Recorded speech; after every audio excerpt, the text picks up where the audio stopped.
Okay. So in today's class, we will study about the reaction of hydrogen with non-metal. Reaction of hydrogen with non-metal. Non metal से मेरा मतलब है जैसे oxygen, nitrogen, sulphur, ठीक है, such type of non metal, halogen, उनके साथ में अगर आप हाइड्रोजन की रिएक्शन कराते हैं तो क्या होगा, ठीक है। तो how they show reaction with non metal. So let's start the first reaction with oxygen. Reaction of hydrogen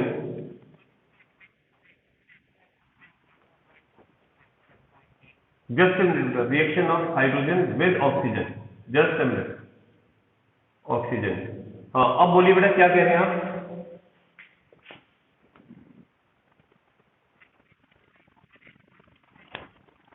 बिल्कुल मिल सकता है, बिल्कुल मिल सकता है। उसके बारे में भी हम स्टडी करेंगे इसी चैप्टर के अंदर। आगे आप एक इंटरस्टिशियल कंपाउंड के बारे में पढ़ेंगे, interstitial compound.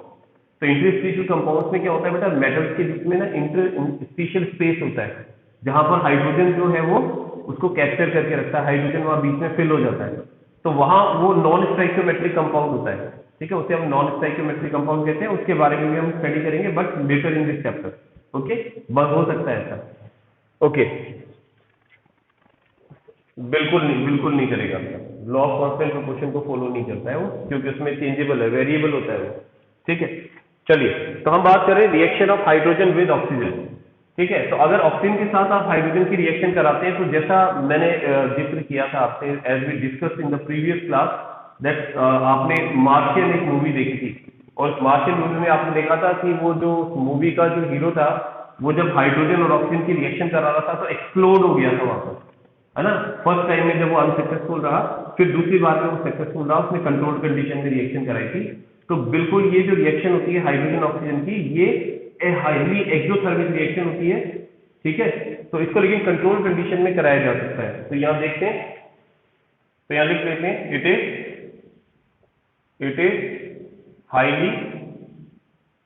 Highly exothermic reaction, ठीक है, हाईली एक्सोथर्मिक रिएक्शन होती है अगर आप हाइड्रोजन को ऑक्सीजन के साथ रिएक्शन कराते हैं, ठीक है। अगर आप हाइड्रोजन को ऑक्सीजन के साथ रिएक्शन कराते हैं तो ऑक्सीजन में दे फॉर्म H2O की फॉर्मेशन करते हैं, ठीक है, and they produce lot of energy, and del H, value of del H reaction is negative, ठीक है। अब ये नेगेटिव वैल्यू होने का मतलब यह है कि एनर्जी रिलीज हो गई है, that's why the enthalpy change is negative, इसलिए इसका जो एंथैल्पी चेंज आ रहा है वो नेगेटिव आ रहा है। इसकी वैल्यू बता देता हूं मैं। तो अगर आप जैसे 2 मोल्स की बात करते हैं तो -285.9 किलो जूल पर मोल आपके पास में इतनी एनर्जी प्रोड्यूस होती है जब आप इसकी रिएक्शन कराते हैं। और ये रिएक्शन जो है एक्चुअली इलेक्ट्रिक डिस्चार्ज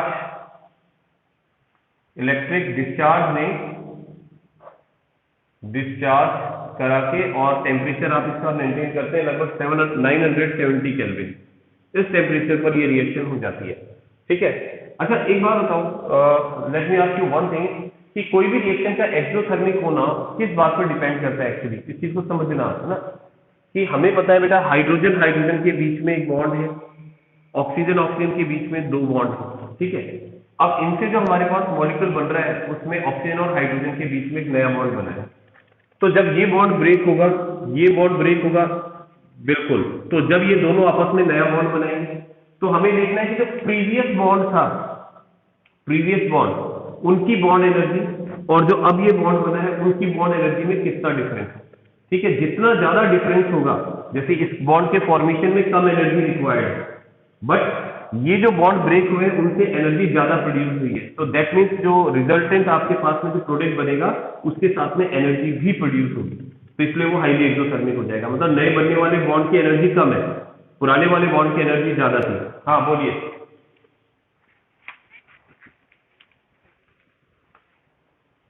कौन सी चीज बेटा? हाँ बिल्कुल, ये एक्चुअली एक्सोथर्मिक रिएक्शन, हाँ बिल्कुल फ्यूल की तरह इसको यूज में लिया जा सकता है वैसे तो, अगर इस पर कंट्रोल वे में इसको रखा जा सके तो, ठीक है ना। बट एक्चुअली बेटा इसको एक और चीज है कि इसको डिकम्पोज कर, क्योंकि एक्चुअली ऑक्सीजन ऑक्सीजन के बीच में डबल बॉन्ड होता है, उसकी भी एनर्जी काफी हाई है, तो उसको ब्रेक करने के लिए भी तो आपको एनर्जी देनी पड़ रही है इस तरह देखा जाए तो वहां एनर्जी चाहिए भी और एनर्जी रिलीज भी होगी, तो दोनों ही तरीके हैं, दोनों ही चीजें हैं इसके अंदर, ठीक है। तो let's see the second reaction, reaction with halogen. Number 2, reaction with halogen. Halogen के साथ रिएक्शन की बात करते हैं, ठीक है। And we know that halogen are fluoro, chloro, bromo, iodo, these are the halogen, ठीक है। हैलोजन आपके पास क्या होती है, halogen are fluoro, chloro, bromo, iodo, these are halogen. और अगर आप हैलोजन के साथ में इसकी रिएक्शन कराते हैं, suppose hydrogen if react with halogen H2 then it form hydrogen halide, ठीक है। हाइड्रोजन हैलाइड की फॉर्मेशन करता है, और ये हाइड्रोजन हैलाइड जो है ये बेसिकली क्या एसिड होता है, जिसको हम लोग हैलोजन एसिड भी कहते हैं, ठीक है। Suppose if you have H2Cl2 then it will form 2HCl। If you have H2Br2 then it is 2HBr। इसी तरह से 2HI 2H इसकी इनकी फॉर्मेशन कर सकते हैं। तो लेकिन ये जो बना है आपके पास, they are halogen acid, hydrochloric acid and hydrobromic acid, ठीक है। तो हैलोजन से रिएक्शन करके ये एसिड की फॉर्मेशन करता है। चलिए और थोड़ा आगे बढ़ते हैं, let's see further reaction. Okay, अब इसके बाद में एक रिएक्शन, हेलो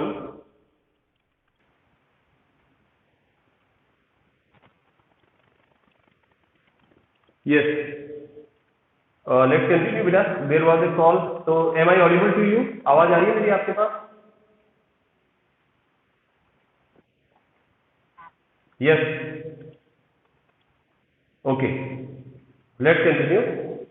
तो अब हम नेक्स्ट बात कर, ओके ठीक है सर, अब हम नेक्स्ट बात कर रहे हैं रिएक्शन विद डाइनाइट्रोजन।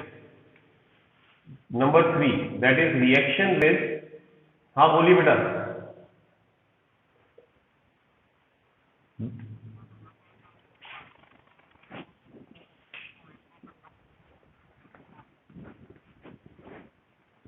बेटा मैंने जैसे आपको पहले कहा था कि हाइड्रोजन को अगर आप उसमें रखते हैं, मतलब मिक्सचर ऑफ गैसेस के साथ में रिएक्शन कराते हैं, तो वहां पर ऑक्सीजन की परसेंटेज कम होती है, वहां नाइट्रोजन भी है साथ में, तो काफी लगभग इनर्ट गैस की तरह बिहेव करती है। मेरा कहने का मतलब अगर प्योर ऑक्सीजन और प्योर हाइड्रोजन को आप रिएक्शन करा रहे हैं तो ब्लास्ट होता है, ठीक है। तो वहां पर केवल आप हाइड्रोजन ही यूज में ले रहे हैं which is lighter than air, जो एयर से लाइटर है, और उसको भी कंट्रोल कंडीशन में रख रहे हैं आप, उसके कॉन्टेक्ट में नहीं आ रही वो हाइड्रोजन गैस, तो बलून के अंदर जा रही है, ठीक है ना। वहां प्योर ऑक्सीजन नहीं है, वहां मिक्सचर ऑफ गैसेज है, तो वहां वो रिएक्शन नहीं होगी, क्योंकि उसमें जो अदर गैसेज होती है ना, इनर्ट गैसेज, वो भी रिएक्टिविटी को अफेक्ट करती है, ठीक है। चलिए अब आगे बात कर रहे थे अपन रिएक्शन विद डाइनाइट्रोजन। डाइनाइट्रोजन के साथ रिएक्शन की बात करें तो देखिए डाइनाइट्रोजन में अगर हम नाइट्रोजन की रिएक्शन हाइड्रोजन से कराते हैं, ठीक है, और हाइड्रोजन के साथ जब आप रिएक्शन कराते हैं तो ये जो रिएक्शन है बेटा इसका एक स्पेसिफिक नेम भी है, जैसे कल अब हमने इसके बारे में डिस्कस किया था, this is called Haber process, Haber process, इसे हैबर प्रोसेस कहते हैं, और अमोनिया फॉर्मेशन का मेथड भी है, this is the method for ammonia formation, और ये आप 12th क्लास में भी इसको डिटेल के अंदर स्टडी करेंगे, ठीक है। इसके बारे में इसका पूरा डायग्राम वगैरह सब देखेंगे आप, किस तरह से अमोनिया की फॉर्मेशन होती है।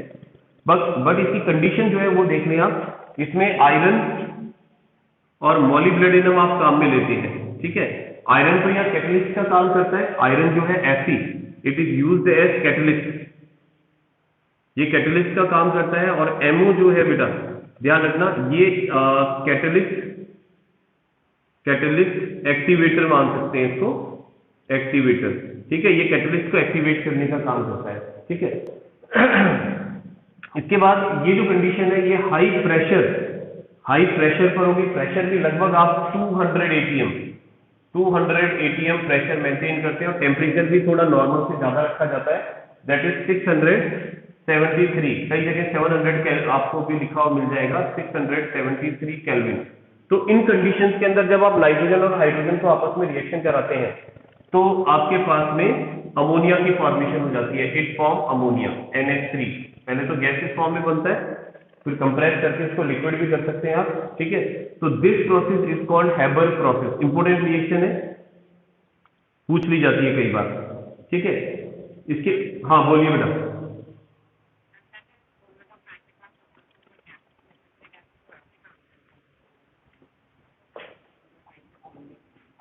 देखो ऐसा है, वो इस बात पे डिपेंड करता है कौन कौन सी गैसेस काम में आ रही है। हमारे जो प्रैक्टिकल है ना बेटा लैब के अंदर, उसमें जो हम लोग गैसेस काम में लेते हैं जनरली हम लोग जैसे H2S गैस काम में लेते हैं, तो वो हम लोग लैब में ही बनाते हैं। जैसे FeS और HCl की रिएक्शन कराते हैं तो उसमें H2S प्रोड्यूस हो जाता है, तो वो H2S गैस निकलती है तो उसको यूज में ले लेते हैं हम। ऐसी और भी प्रोसेस है, तो हम टेस्ट ट्यूब के अंदर भी गैसेस को बना सकते हैं, और उसके अंदर एक पासिंग ट्यूब आती है, उस पासिंग ट्यूब की हेल्प से हम लोग उस गैस को जो मतलब पास कर देते हैं जिस सॉल्यूशन में हमें पास करना है। भाई आपको रिएक्शन पता होनी चाहिए। भाई जैसे अगर मान लो एक छोटा सा एग्जांपल है, हमें पता है कि जब आप कैल्शियम कार्बोनेट को हीट करते हैं, ठीक है, हाई टेम्परेचर पर, तो वो कैल्शियम ऑक्साइड और कार्बन डाइऑक्साइड बनाता है।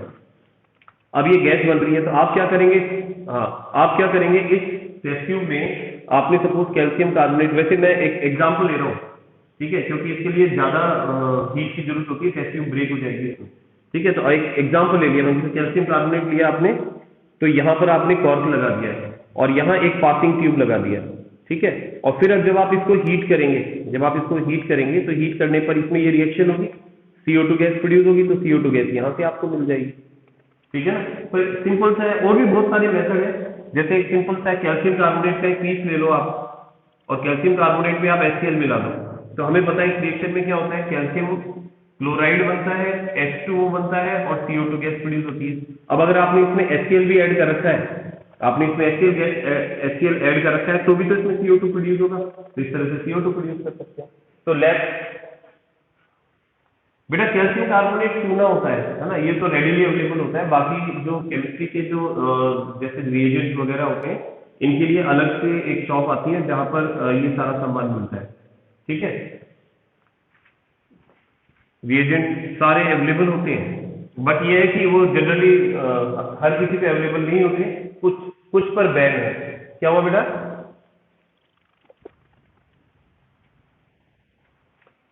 कुछ कंपाउंड जो होते हैं ना बेटा, वो रेडिली अवेलेबल नहीं होते, मतलब हर कोई जनरल नहीं खरीद सकते उसको, क्योंकि उन पर बैन है। तो उसके लिए आपको वही जैसे परमिशन चाहिए होती है खरीदने के लिए, ठीक है। कुछ केमिकल्स जो ज्यादा हार्मफुल होते हैं, ज्यादा एक्सप्लोजिव होते हैं, उनको हर कोई नहीं ले सकता, ठीक है। स्कूल तो प्रैक्टिकल के लिए लेता है, या कॉलेजेस जो उसको परचेज करते हैं प्रैक्टिकल पर्पज के लिए, वो ले सकते हैं। चलिए आगे चलते हैं। तो ये बात हो गई अमोनिया फॉर्मेशन की। इसके बाद नेक्स्ट रिएक्शन आती है reaction with sulphur. Number 4, reaction with sulphur, sulphur के साथ रिएक्शन, ठीक है। तो सल्फर के साथ जब आप रिएक्शन कराएंगे तो देखिए आपके पास हाइड्रोजन है और आप इसको सल्फर के साथ गर्म कर लें, और लगभग 700 केल्विन टेम्परेचर पर आप इसको हीट करें। तो कुल मिलाकर हमने क्या करना है कि सल्फर को हाइड्रोजन की प्रेजेंस में जलाना है, उसको बर्न करना है। 700 तो बहुत हाई टेम्परेचर हो गया। तो ये सल्फर इस H2 के साथ रिएक्शन करके it will form H2S gas, H2S gas की फॉर्मेशन करेगा।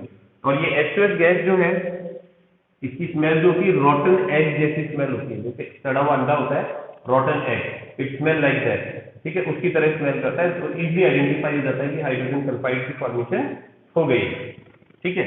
Number 5, reaction number 5, that is, ये बेटा कुछ पूछना चाह रहे हो? Want to ask anything? क्या बेटा? रिपीट, मेरे को हाफ सेंटेंस सुनाई दिया।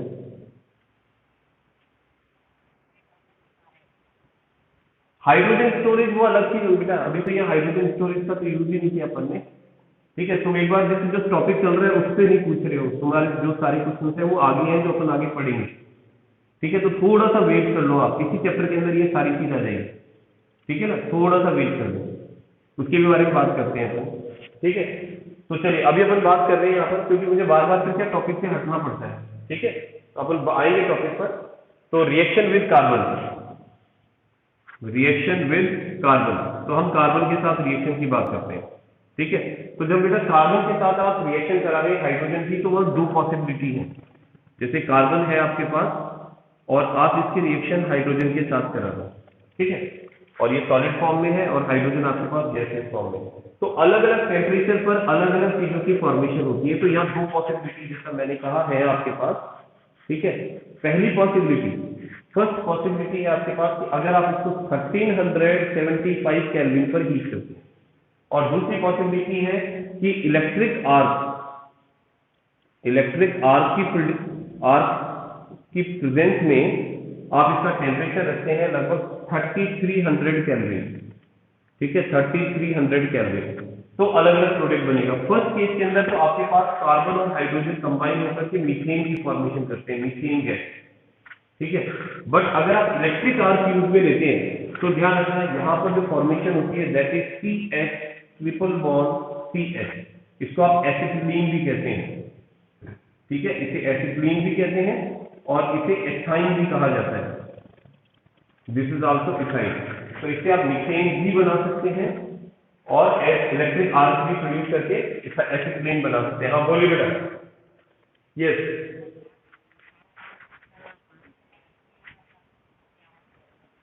एक्चुअली मीथेन गैस जो होती है ना बेटा वो इनफ्लेमेबल होती है ना, उसमें आग लग सकती है, आप उसको जला सकते हैं, ठीक है। तो बॉम्ब तो ये ऐसे जैसे कई बार तो आपको एक एग्जाम्पल बताता हूँ। मैंने एक बार एक वीडियो देखा था यूट्यूब पर, तो वहाँ एक स्टूडेंट क्या कर रहा था, कुछ ऐसे मतलब मिसचीव कर रहा था। मिसचीव में क्या किया, उसमें जो आपने देखा होगा रोड पर जो होते हैं ना होल्स बने रहते हैं जहाँ पर जो सीवरेज के होल्स होते हैं, तो उसने क्या किया कि कुछ मैच स्टिक वगैरह लेकर के और वो सीवरेज का होल जो था वहां पर उस मैच स्टिक को जला रहा था, कुछ कर रहा था। तो एकदम से ही वहां ब्लास्ट हुआ और उसका ढक्कन पूरा उड़ करके बाहर चला गया, ठीक है। तो उसका ऐसा रीजन क्या होता है, आपने बायोगैस प्लांट देखा होगा, बायोगैस प्लांट होता है, ठीक है। तो बायोगैस प्लांट में भी क्या होता है, गैसेस प्रोड्यूस होती हैं, जो भी जैसे सीवरेज वगैरह है वहां पर डेफिनेटली क्या है, बायो मटेरियल्स होते हैं सारे, तो वो धीरे धीरे गैस प्रोड्यूस करते हैं जब वो डिकम्पोज होते हैं, तो उसमें मीथेन भी होती है। तो मीथेन इनफ्लेमेबल है, तो डेफिनेटली जब आप कोई चैम्बर के ऊपर कोई ढक्कन लगा हुआ है जहां पर गैस इकट्ठी हो रखी है, आप जब उसको जलाओगे तो डेफिनेटली वहां पर ब्लास्ट होगा, वो पूरी गैस एक साथ जलेगी, ठीक है। तो जैसे ढक्कन ओपन होगा या ऐसा कुछ होगा कि उसको ऑक्सीजन भी मिल जाएगी तो फिर वो एकदम से बर्न हो जाएगी, तो ऐसा हो सकता है, ठीक है। चलिए, हाँ बिल्कुल, definitely other than oxygen, if you take other gases then oxygen तो दे आर हार्मफुल, क्योंकि मीथेन का हमारी बॉडी के अंदर यूटिलाइजेशन तो होता नहीं है, तो अगर वो गई ना कुछ गड़बड़ जरूर करेगी बॉडी के अंदर, तो हार्मफुल तो है मीथेन गैस। एक्सेस के अंदर ये ध्यान रखें, अगर लिटिल क्वांटिटी में है तो शायद ज्यादा इफेक्ट नहीं होता, but excess of everything is bad. Okay, yes, let's see. तो ये तो हमने देख लिया बेटा यहाँ पर इनकी रिएक्शन नॉन मेटल के साथ में, ठीक है, कि हमें पता चल गया नॉन मेटल के साथ किस तरह से रिएक्शन कर रहे हैं। नेक्स्ट सब रिएक्शन हैं जो हम देखेंगे, मेटल ऑक्साइड का रिडक्शन। हमने ये तो पढ़ा है अब तक कि हाइड्रोजन का एक और कैरेक्टरिस्टिक पॉइंट होता है दैट इज रिड्यूसिंग नेचर। आपने देखा होगा हाइड्रोजन रिडक्शन कर देता है, क्योंकि हमने जूनियर क्लासेस में भी ये पढ़ा है कि addition of hydrogen is reduction. तो अगर हाइड्रोजन ऐड हो रहा है, रिडक्शन हो रहा है। वन मोर थिंग कि अगर हाइड्रोजन ऑक्सीजन एक्सट्रैक्ट कर रहा है कहीं से, अगर मान लो किसी कंपाउंड कोई ऑक्साइड है और उसके ऑक्सीजन को हाइड्रोजन ने ले लिया, दैट मीन्स वो भी तो रिडक्शन ही हुआ, तो उसमें रिड्यूसिंग एजेंट की तरह काम में आ सकता है, ठीक है। तो हम देख सकते हैं रिडक्शन ऑफ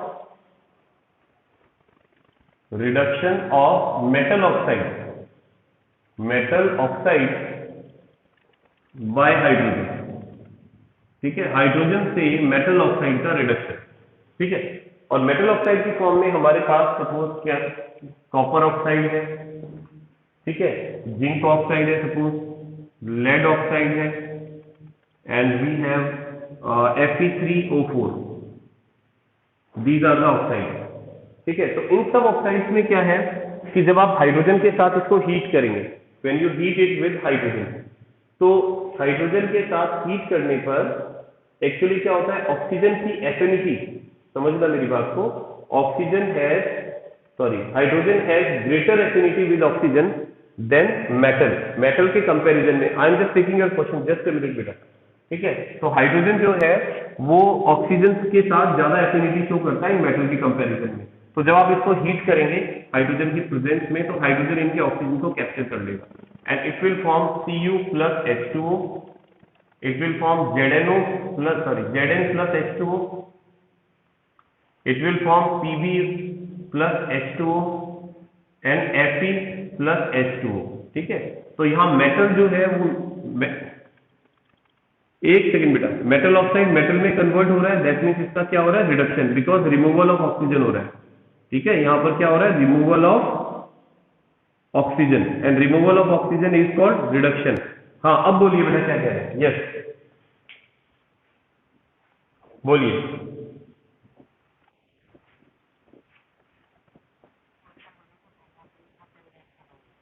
हाँ, मेरा कहने का मतलब है बेटा, एक्चुअली वो ये बात भी नहीं है, थोड़ा सा ये भी देखना पड़ेगा हमें कि जब आप टेम्परेचर हीट करते हो ना, टेम्परेचर इंक्रीज करते हो, तो कुछ मेटल ऑक्साइड जो होते हैं वो हाई टेम्परेचर पर कम स्टेबल होते हैं।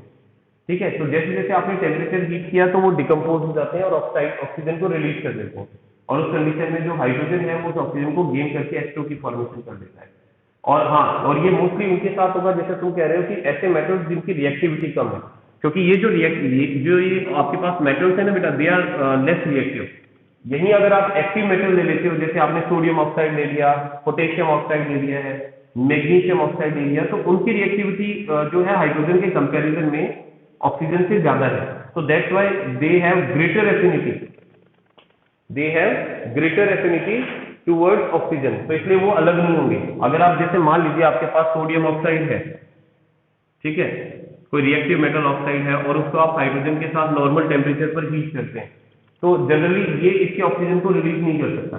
कि हाइड्रोजन ऐसा नहीं है कि H2O बन जाएगा और सोडियम अलग हो जाएगा, नो, क्योंकि अभी फिलहाल सोडियम की एफिनिटी ऑक्सीजन के साथ ज्यादा है हाइड्रोजन के कंपैरिजन में।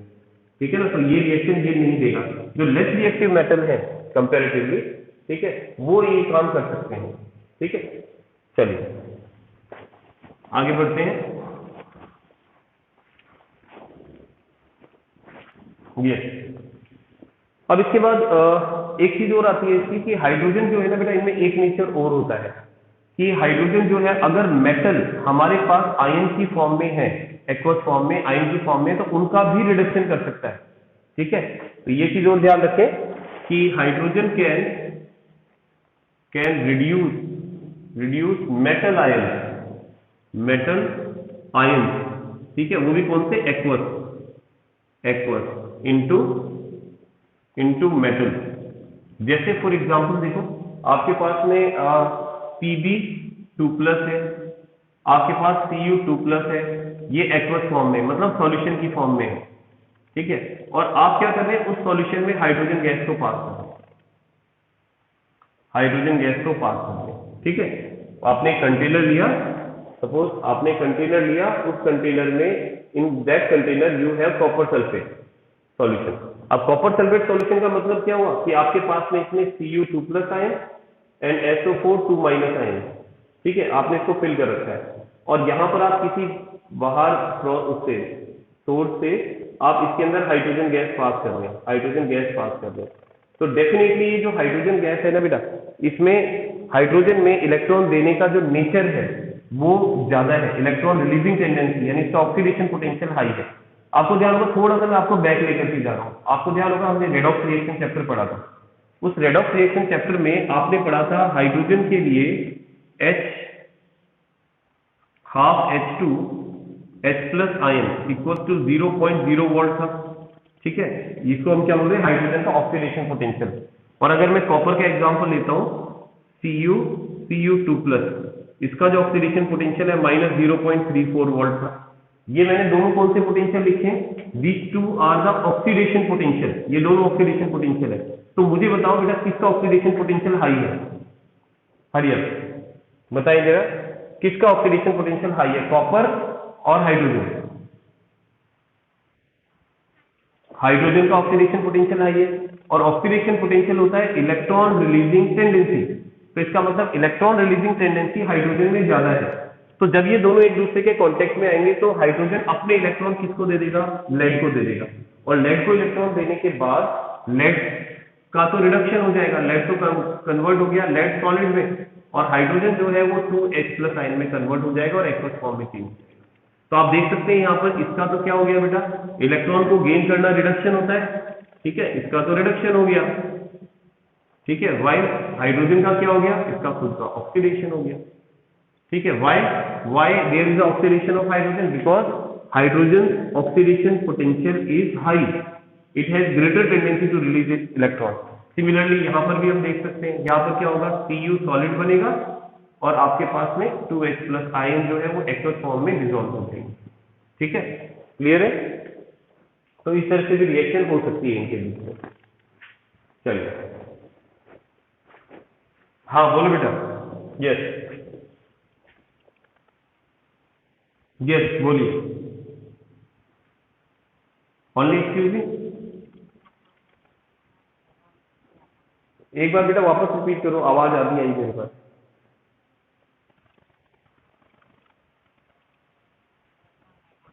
स्कूल में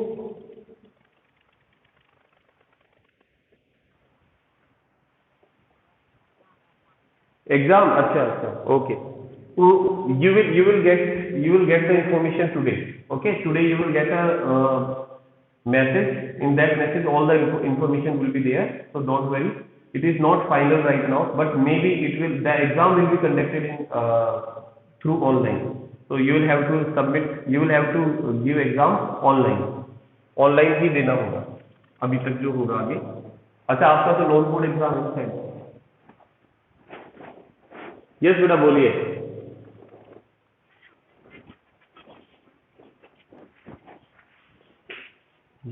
यस यू राइट। आप ये बताओ, आपने रेडॉक्स रिएक्शन चैप्टर पढ़ा है बेटा? अभी नहीं पढ़ा? तो उस रेडॉक्स रिएक्शन वाले चैप्टर में आपने पढ़ा था इलेक्ट्रोकेमिकल सीरीज, ठीक है। उस इलेक्ट्रोकेमिकल सीरीज के अंदर हर एलिमेंट का आगे ऑक्सीडेशन और रिडक्शन पोटेंशियल है। एक्चुअली वहां रिडक्शन पोटेंशियल है, जो हमने ऑलरेडी डिस्कस किया था कि जो रिडक्शन पोटेंशियल होता है बेटा वो ऑक्सीडेशन पोटेंशियल का जस्ट अपोजिट होता है, बस साइन का चेंज होता है, मतलब न्यूमेरिक वैल्यू वही रहती है बट साइन चेंज हो जाता है, ठीक है। तो उसमें हमें वैल्यू को लर्न करने की जरूरत नहीं है, you need not learn the value, but you have to remember the sequence, you have to remember the order कि whose electrode potential is high, whose electrode potential is low, तो वो उसका ऑर्डर अपन को याद करना जरूरी है। वो मैंने उसका एक ट्रिक भी बताया था आपको, तो ट्रिक से भी लर्न करते हैं तो आराम से हो जाता है, ठीक है ना। और उसका वीडियो भी मैंने प्रीवियस मतलब पहले अपलोड किया हुआ है, तो एक बार उसको देख लेना आप, इलेक्ट्रोकेमिकल सीरीज के नाम से भी आपको वीडियो मिल जाएगा, ठीक है। चलिए, तो आगे चलते हैं। हाइड्रोजिनेशन ऑफ अनसैचुरेटेड हाइड्रोकार्बन, ये भी अच्छा टॉपिक है, that is hydrogenation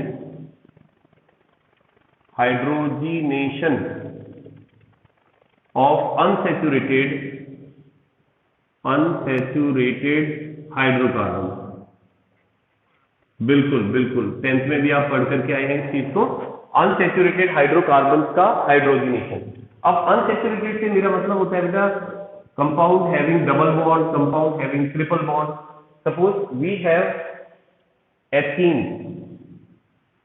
and we have ethyne, ठीक है, these are the unsaturated hydrocarbons. And suppose we have vegetable oil, you know vegetable oil is unsaturated hydrocarbon, ठीक है, unsaturated liquid होता है ये, unsaturated liquid hydrocarbon, ये भी हाइड्रोकार्बन है, it is a mixture of hydrocarbon you can say, but हाँ बोलिए बेटा क्या कह रहे हैं? यस,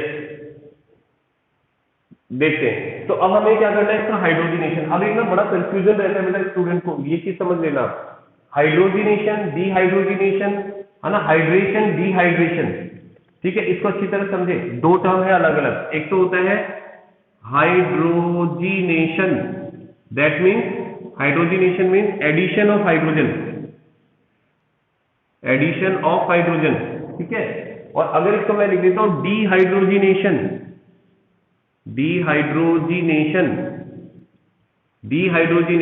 मतलब रिमूवल ऑफ हाइड्रोजन, क्योंकि बच्चे इसमें कई बार कंफ्यूज होते हैं। एक होता है डिहाइड्रेशन,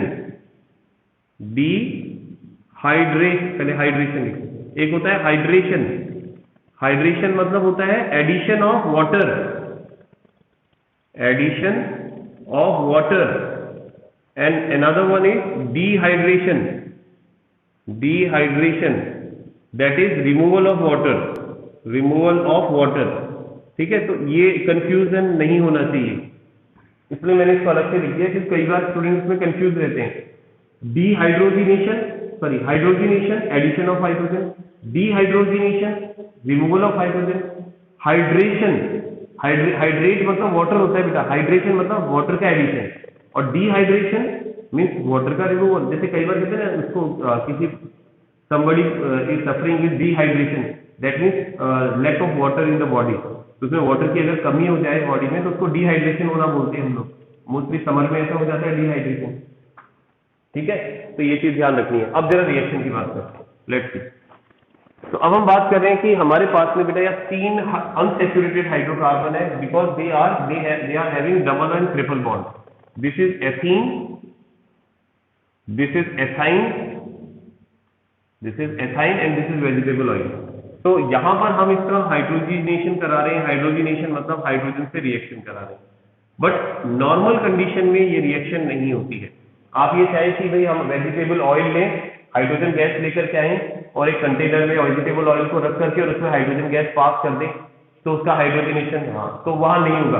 तो उसके लिए बेटा एप्रोप्रिएट आपको टेम्परेचर भी चाहिए, एप्रोप्रिएट कैटलिस्ट भी चाहिए। कैटलिस्ट की फॉर्म में मोस्टली निकल काम में आता है, निकल, प्लैटिनम या पैलेडियम, ये काम में आते हैं।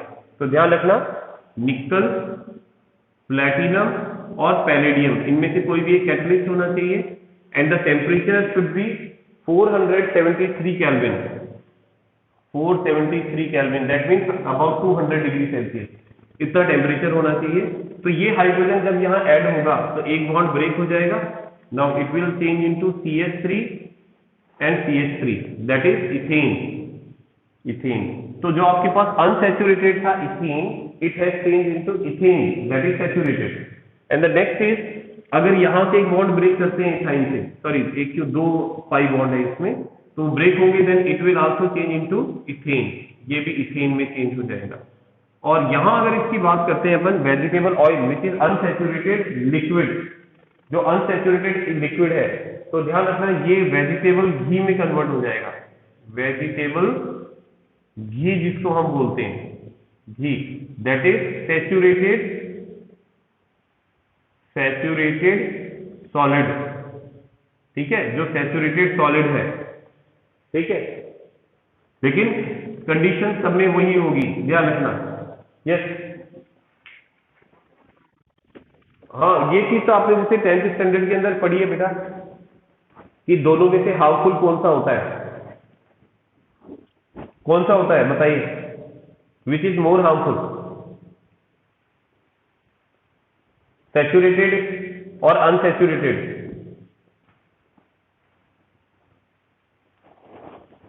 कौन सा होता है? अनसैचुरेटेड हार्मफुल होता है।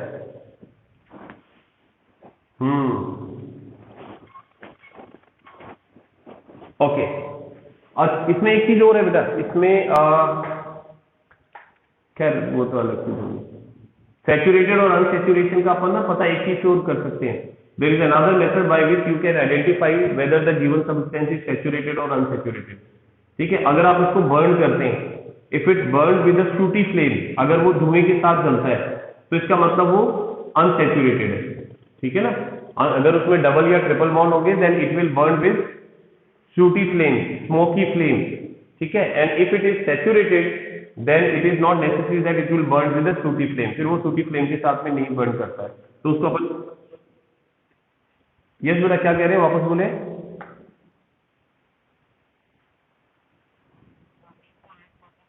हाँ बिल्कुल बिल्कुल बिल्कुल बिल्कुल बिल्कुल कर सकते हैं बेटा, ये इसका टेस्ट भी है और ये आपके प्रैक्टिकल में भी है। उसमें क्या होता है, ब्रोमीन का जो कलर होता है, ठीक है, ब्रोमीन का कलर होता है वो रेड होता है, लगभग रेड ब्राउनिश कलर होता है। उसको पहले कार्बन टेट्राक्लोराइड में मिलाओ, मैं बता ही देता हूँ आपको कैसे होता है। जैसे सपोज आपके पास में एथीन है, दिस इज एथीन, आपको चेक करना है ये सैचुरेटेड है कि अनसैचुरेटेड है। अभी स्ट्रक्चर से तो अनसैचुरेटेड दिख रहा है, but how can you check? तो आप क्या करेंगे, इसमें Br2 और CCl4 इन दोनों को मिक्स करेंगे। एक्चुअली इन दोनों का मिक्सचर है, ये सॉल्वेंट है और ये Br2 रेड कलर है, ये रेड है। तो जैसे ही आप रेड कलर सॉल्यूशन को रेड कलर सॉल्यूशन को इसमें डालेंगे, ठीक है। तो ये अगर मान लो अगर ये हुआ अनसैचुरेटेड तो ये क्या बनाएगा, CH2Br CH2Br। तो इसका मतलब जो Br2 था वो तो ब्रेक डाउन हो गया और वो इस तरह से डाइब्रोमाइड के अंदर कन्वर्ट हो गया। तो अगर ये रेड कलर यहाँ डिसअपेयर हो जाएगा, ये कलरलेस बन जाएगा बेटा, कलरलेस।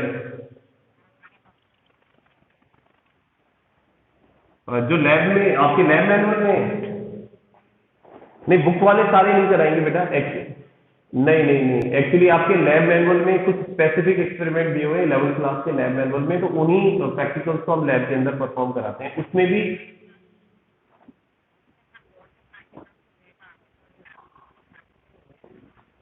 हाँ 11th में भी बेटा, हाँ नहीं बिल्कुल बिल्कुल। तो इसमें एक काम करेंगे हम लोग अभी एक दो दिन में ना आपको एक ओ लैब का जो लिंक है वो आपके साथ शेयर करेंगे और उसका एक ट्यूटोरियल भी मैं आपके साथ शेयर करूंगा, ठीक है ना।